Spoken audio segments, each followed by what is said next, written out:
वंदे महापुरुष ते चरणारविंदम। सखी किशोरी दासी का वृत्तांत है। किशोरी दासी एक लड़का था, 18 वर्ष का। संत संग प्राप्त हुआ, पूर्व संस्कार उदित हुए।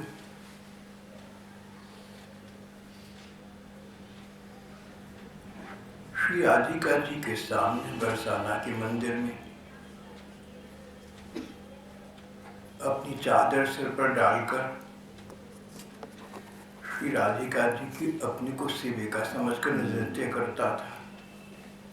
एक रात राधा जी ने स्वप्न दिया कि तू सखी वेश में आ गया है, उसी में रहा कर, मैं तुझे सखी वेश के वस्त्र दूंगी, वो धारण करके नृत्य किया कर। अगले दिन शाम को एक बुढ़िया न जाने कहाँ से आई, एक साड़ी दी और एक जम्पर दिया और अंतर्ध्यान हो गई। तब से लड़का लगभग 20 बरस का था, किशोरी जी का नाम लेकर पागल होकर नृत्य करने लगा। लोगों ने इसे किशोरी दासी कहना आरंभ कर दिया। किशोरी दासी का ये वृत्तांत अद्भुत विचित्र वृत्तांत है, सुखद भी है और दुखद भी है। किशोरी दासी का प्रसंग आज हम इस ग्रंथ से पढ़कर कर रहे हैं। लगभग 100 बरस पुरानी बात है। कलकत्ता में बड़ी बाबा नाम की एक संत विराज रही थी। बड़ी बाबा उच्च कोटि के भगवत भक्त थे। चैतन्य महाप्रभु की परंपरा में मानू थे। कभी कभी उनको चैतन्य महाप्रभु की भांति गोपी भाव या राधा भाव भी आ जाता।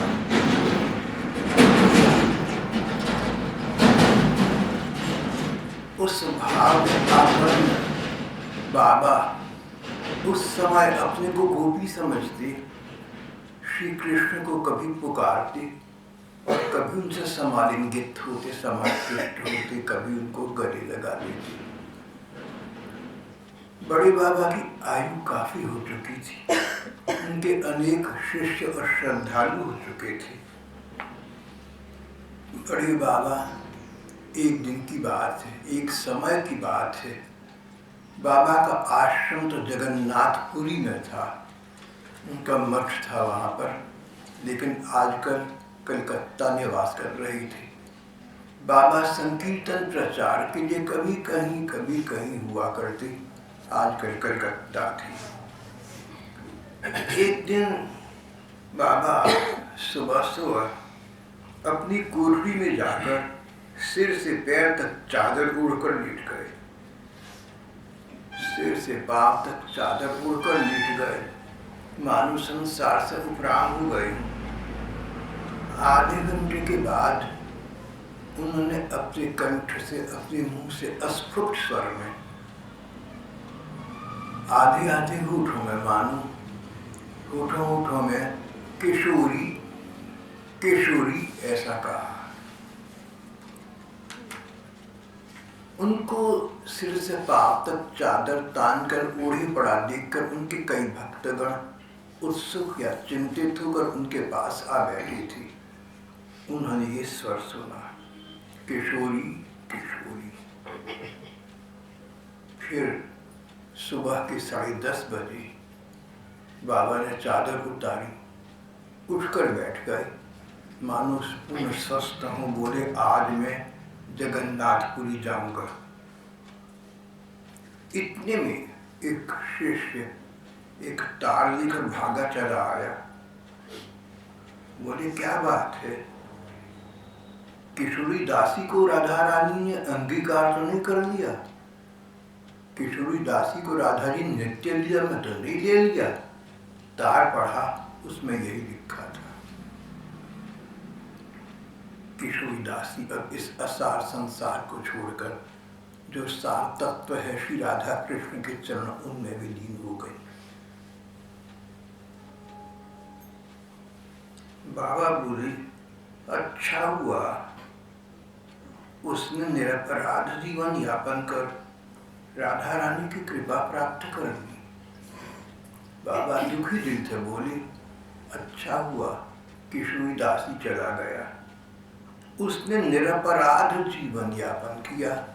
निरपराध, किसी का अपराध नहीं किया, किसी का दिल नहीं दुखाया। कोई मान करे या अपमान करे, उसने सबका मान रखा, उसने सबका मन रखा।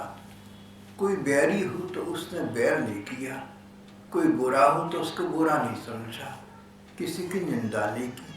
ठाकुर जी का चिंतन करता रहा, श्री कृष्ण का चिंतन करता रहा, श्री राधा रानी के सामने मानसिक नृत्य करता रहा। इस प्रकार उसका निरपराध जीवन था, उसका निर्मल हृदय था। जिसका मन निर्मल हो उसको भगवान की प्राप्ति तुरंत हो जाती है। हम लोगों के मन निर्मल नहीं है, हम लोगों के मन शुद्ध निर्मल नहीं है, हम लोगों के मन पूरे निर्मल नहीं है, इसलिए भगवत प्राप्ति नहीं हो पा रही। निर्मल मन जन सु मोहि पावा, मोहि कपट छल छिद्र न भावा। कपट छल छिद्र, बात बनाना, मन में कुछ, ऊपर से कुछ, इत्यादि बातें। किशोरी दासी का मन निर्मल हो गया था, और मन निर्मल होने से उसने श्री राधिका रानी को अपनी स्वामिनी माना। उनकी सेविका समझकर उनके सामने नृत्य करती थी किशोरी दासी। श्री राधिका जी ने कृपा करके उसे अपनी सेविका के रूप में नहीं, अपनी सखी के रूप में अंगीकार कर लिया। किशोरी दासी अब इस संसार की नहीं रहेगी थी, इस संसार में भी नहीं रही। बाबा ने कहा, मैं एकदम जगन्नाथपुरी जाऊंगा। सब लोगों ने कहा, बाबा किशोरी दासी के विषय में आप इतने गंभीर हैं, हमें उसका पूरा नहीं पता। ये तो पता है कि एक लड़का था, किशोरी दासी कहलाता था, हमारी मठ में रहता था, लेकिन किशोरी दासी बना, राधिका जी की सेविका बन गई, और अपने सूक्ष्म रूप से, अपने आत्म रूप से उन्हीं में समाहित हो गई, उनके चरणों में चली गई। बाबा पूरी बात तो बताते जाइए। बाबा बोले, हाँ, 2 बरस पहले अद्वैत दास नाम का एक लड़का मेरे पास आया था। उसकी उम्र 18 बरस की थी। अद्वैत दास नाम का ये बालक 2 बरस मेरे साथ रहा, कलकत्ता रहा। फिर उसको तीव्र वैराग्य हो गया। वो मुझसे आज्ञा लेकर कलकत्ता से वृंदावन चला गया। वृंदावन में श्री कृष्ण के अनेक लीला स्थलीय हैं, उनके दर्शन किए। वृंदावन की श्री कृष्ण की लीला स्थलियों के दर्शन किए, और उसके बाद बरसाना चला गया। बरसाना जाकर मंदिर में श्री राधिका जी के सामने नृत्य करने लगा। ऐसा लगता था कि उसको संसार से वैराग्य हो गया। संसार उसे असार लगने लगा, संसार उसे सपना लगने लगा। देखो, संसार तो असार है ही, संसार तो सपना है ही, पर हम इस सपने को सत्य मानकर इसमें भ्रमित रहते हैं। किसी को बुरा समझते हैं, किसी को अच्छा समझते हैं। जिसको बुरा समझते हैं उससे द्वेष करते हैं, जिसको अच्छा समझते हैं उसकी ममता में फंस जाते हैं। हम संसार की सपने में, इस भ्रम में अपनी जिंदगी काट देते हैं, और फिर कुछ भी नहीं हो पाता। लेकिन जो लोग विवेकवान हैं, जो तत्व को जानते हैं, जो सच्चाई को बारीकी से पहचानते हैं, वो लोग तो जहाँ संस्कार जागे, जहाँ ज्ञान प्राप्त हुआ, वहीं श्री भगवान में लग जाते हैं।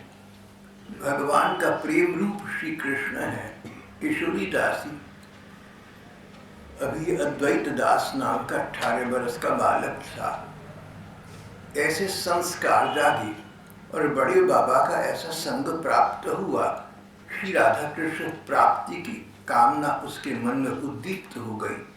वृंदावन चला गया, वहाँ से बरसाना चला गया, राधिका जी के सामने नृत्य करने लगा, संसार को भूल गया, परिवार से मोह का नाता न रहा।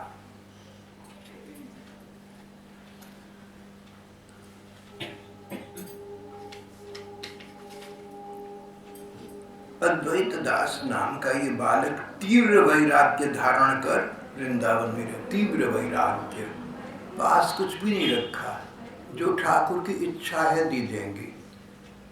अगर ठाकुर चाहते हैं कि मैं खाना खाऊं तो खाना मिल जाएगा कहीं से, अगर खाना नहीं मिला तो भूखा रहूंगा, ठाकुर का यही विधान होगा। अपने पास एक पैसा नहीं रखा, अपने पास एक ईंट नहीं रखी, अपने पास कोई सामग्री का संचय नहीं किया, कल की चिंता नहीं की, अनागत का विचार नहीं किया। इस प्रकार तीव्र वैराग्य धारण कर ठाकुर जी के भरोसे रहने लगा था। किसी से बातचीत नहीं करता था, जप करता रहता था, ध्यान करता रहता था, मंदिर में, श्री जी के मंदिर में झाड़ू लगाया करता था, अपने को श्री जी की सेविका मानता था, दासी मानता था। दासी का काम, सेविका का काम झाड़ू बुहारू करना है तो श्री जी के मंदिर में झाड़ू लगाया करता था। इस बालक से सब लोग बड़ी प्रीति करते थे। एक दिन प्यारी जी ने, एक दिन प्यारी श्री राधिका जी ने स्वप्न में इसे दर्शन दिए। जो मंदिर में श्री जी थी वो इसे सपने में दिखी और वो हंसकर बोल पड़ी, सजीव होकर बोल पड़ी। उन्होंने कहा कि तू सखी वेश धारण कर ली, तू मेरा सखी बन चुका है। अब तू अपने को संसार में, नर नारी भेद है संसार में, नारियां हैं, नर हैं, पुरुष हैं, महिलाएं हैं, लेकिन तू तो मेरे संसार में आ चुका, तू तो मेरी दासी क्या, तू तो मेरी सेविका क्या, तू तो मेरी सखी बन चुका, तू मेरी सखी वेश में रहा कर। प्यारी राधिका जी ने स्वप्न में उससे सखी वेश धारण कर नृत्य करने को कहा। जब ये बालक उठा और होश में आया तो इसने कहा कि मुझे कोई स्वप्न में प्रमाण तो नहीं मिला, हो सकता है मेरे मन का भ्रम हो, मेरे मन का विचार हो, कोई प्रमाण तो नहीं मिला मुझे, कोई प्रत्यक्ष तो बात हुई नहीं, तो मैं तो ऐसे ही ठीक हूँ। जब तक श्री राधिका जी का स्पष्ट आदेश नहीं होगा तब तक मैं इसी प्रकार रहूँगा। 3 दिन के बाद रात में प्यारी जू का फिर सपना दिखा। बोली क्यों रे, जैसे मैंने कहा था तुमने वैसा नहीं किया, मेरा अपने को सखी, अपने को सखी और मुझे स्वामिनी और अपने को तू सेविका कहता है। अच्छा देख, कल शाम तुझे प्रमाण चाहिए ना, कल शाम 7 बजे मैं तुझे वस्त्र भिजवा दूंगी, सखी वस्त्र भिजवा दूंगी। अगले दिन शाम को एक बुढ़िया एक साड़ी और जंपर लेकर आई, अद्वैत को दिया। बोली बाबा तुम प्यारी जी के सम्मुख नृत्य करते हो ना, ये वस्त्र पहनकर नृत्य किया करो। ये कहकर द्रुत गति से, तेज गति से भागी और न जाने कहाँ अलुप्त दोबारा, और न जाने कहाँ छिप गई, कहाँ अंतर्धान हो गई।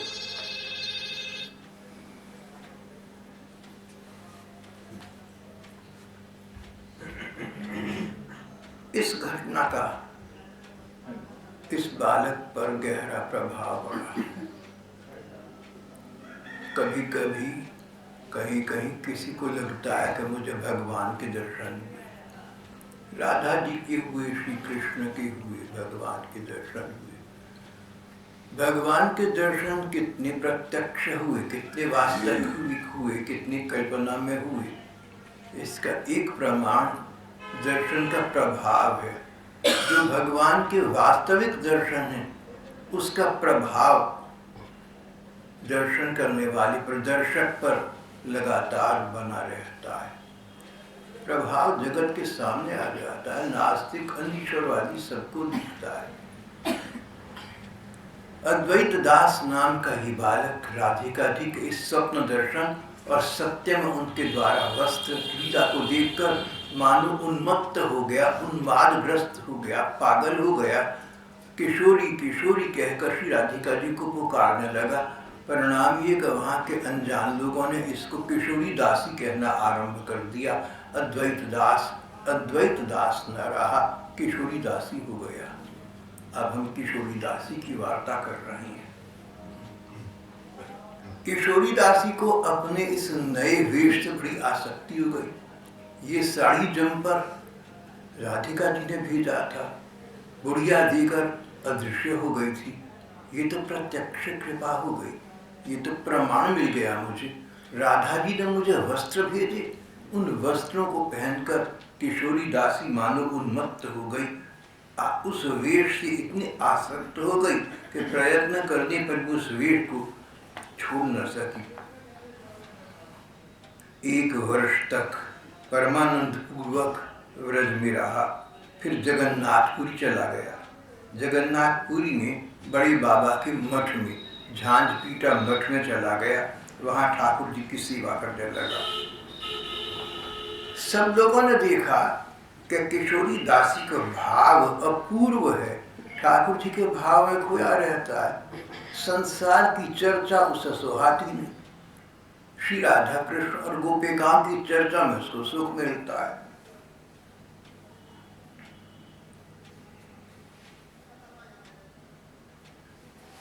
उसका अद्भुत भाव विकास। फिर कभी कभी वो अपने अंतरंग जनों को बताता, जो ठाकुर जी की लीला उसने देखी, मन की आंखों से देखी, वो लीला सुनाता। पास के साधक जन, इन्होंने उम्र बिता दी थी साधन करते करते, पर इस प्रकार का लीला प्रकाश न हुआ। जो ललिता दासी 20 बरस की बालिका थी, सो बताती थी श्री कृष्ण का अपूर्व माधुर्य, श्री राधिका जी का सौंदर्य, इनकी चर्चा करता, इनकी चर्चा करती। मठ में श्री राधा कृष्ण की श्री मूर्तियां थी। मठ में श्री राधा जी और श्री कृष्ण की 2 श्री मूर्तियां थी। विग्रह सेवा, ये उनकी सेवा करने लगा। और कुछ समय में उन विग्रहों में, उनकी शक्लों में, मूर्तियों की शक्ल में इतना रद्दोबदल, इतना परिवर्तन आ गया, इतने सुंदर हो गए वो कि जो देखते चकित होकर दिखते रह जाते। जो मठ के सदस्य थे, मठ में रहते थे, वो कहते थे कि ये श्री विग्रह इतने सौंदर्य मंडित कैसे हो गए। किशोरी दासी की सेवा से प्रसन्न होकर ठाकुर उसमें सजीव हो रहे थे, साक्षात उस मूर्ति में प्रकट होते जा रहे थे। सड़क पर नाले के किनारे पत्थर पड़ा हो, उसको भगवान समझकर पूजो तो पत्थर से भगवान प्रकट हो जाती हैं। ये तो थे श्री राधा कृष्ण, उनकी श्री मूर्तियाँ। बाहर से लोग इनकी सब लोग इनकी सेवा करते थे, पर किशोरी दासी ने जैसे उन्मत्त होकर इनकी सेवा की, सब कुछ भूल कर सेवा की, निर्मल हृदय से सेवा की, तो विग्रहों में, मूर्तियों में साकार भाव आ गया। मानो वो सजीव हो गई, मानो वो चलने फिरने लगी, चेतन शक्ति को प्राप्त हो गई। जहाँ जहाँ ठाकुर सेवा है, इस प्रकार की अनन्य सेवा से ठाकुर में, श्री मूर्तियों में इस प्रकार का प्रकाश आ जाया करता है।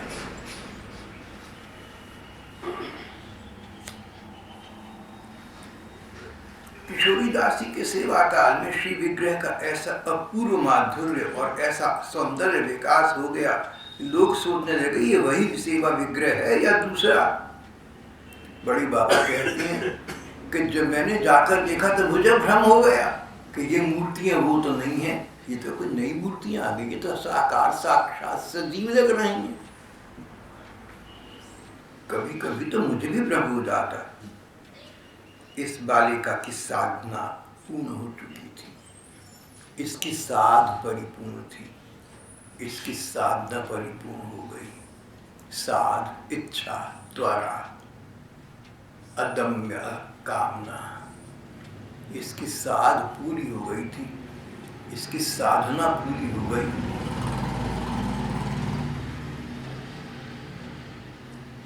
इसलिए राधा रानी ने कल उसे सदा के लिए अंगीकार कर लिया, अपनी नित्य सेवा में ले लिया।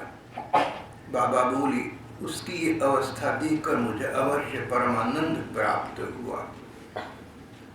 सच ये है कि उस बालिका को देखते ही मुझे लीला स्फूर्ति हो जाया करती थी। बाबा तो गुरु थे और किशोरी दासी उनकी नगण्य दासी, नगण्य सेविका शिष्या थी। बाबा की पर्याप्त आयु थी, बड़े बड़े संत महात्मा उनके शिष्य थे। किशोरी दासी भी उनके शिष्या थी, बहुत छोटी उम्र की 20 बरस की बालिका। बाबा कहते हैं उसकी साधना ऐसी थी कि उसको देखकर मुझे ठाकुर जी का स्पष्ट विचार आने लगता था, लीला स्फूर्ति हो जाती, भगवान की लीला दृश्य दिखने लगते। ये बात तो उस बालिका में मैंने स्वयं बहुत बार देखी। अस्फुट स्वर में उसकी लीला कथा सुनकर मेरा हृदय जुड़ जाता था। उसकी सेवा का विकास देखकर प्राण शीतल हो जाते थे। अब उसका अभाव हो गया। कृपा करे कृष्ण मोरे दिया छिल छंग, स्वतंत्र कृष्ण इच्छा कैल संग भंग। श्री कृष्ण ने कृपा करके मुझे उस बालिका का संग प्रदान किया था। उन्हीं श्री कृष्ण ने अपनी स्वतंत्र इच्छा का निर्वाह करते हुए उसको अपना नित्य संग प्रदान कर दिया। चलो हम तो श्री कृष्ण की इच्छा में प्रसन्न हैं। बाबा के नयनों में जल भर आया।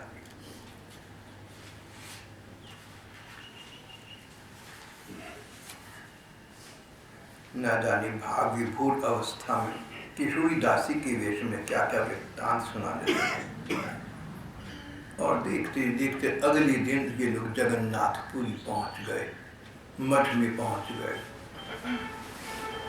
मठ में बड़ी उम्र की एक भक्ता थी, इनको लोग ललिता दासी कहते थे। ललिता दासी बाबा के प्रति अगाध भाव रखती थी, बाबा को मानो भगवान का रूप मानती थी। सारे मठ का सारा दायित्व, सारा कामकाज ललिता दासी के हाथों में था। सब लोग ललिता दासी का आदर करते थे। बाबा कलकत्ता से अपने शिष्यों और श्रद्धालुओं के साथ तार मिलने के बाद यथाशीघ्र यानी अगले दिन अपने मठ जगन्नाथपुरी पहुंच गए। सबने जाकर पहली बात ललिता दासी की कि आज ललिता दासी वहां नहीं थी। मठ में सब लोग थे, मठ में ठाकुर जी के श्री विग्रह थे, सब कुछ था, ललिता नहीं थी। सबको अभाव खटक रहा था, लग रहा था मठ में कुछ भी नहीं है। सच्चे भक्तों की ऐसी लीला है, ऐसी महिमा है। 20 बरस की ललिता सखी न रही, मैं दोबारा कहूँगा 20 बरस की किशोरी दासी न रही, तो मठ के लोगों को लग रहा था कि मठ में कुछ रहा ही नहीं। हम अपने को ऐसा बना लें कि हमारे बिना लोगों को संसार सूना लगे,